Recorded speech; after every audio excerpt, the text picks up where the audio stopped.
ஓம் சக்தி. ஓம்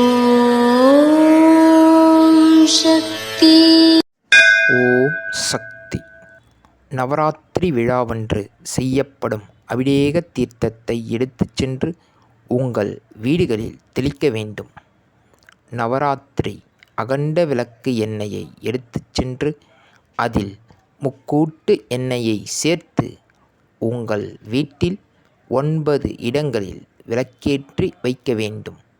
முன்வாசல், பின்வாசல், பூசையறை, பணம் இருக்கும் இடம், அடுப்படி முதலிய முக்கியமான 9 இடங்களில் விளக்கு ஏற்றி வைக்க வேண்டும்.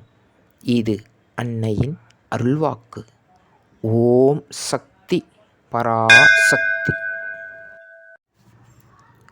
ஓம் சக்தி. சக்திகளே, உங்களுடைய கருத்துக்கள் மற்றும் அனுபவங்களை கீழ்க்காணும் மின்னஞ்சல் முகவரிக்கு வீடியோ வடிவிலோ ஆடியோ வடிவிலோ எங்களுக்கு அனுப்பவும். மற்றும் மறுவூர் மகிமை யூடியூப் சேனலை சப்ஸ்கிரைப் செய்யவும். ஓம் சக்தி.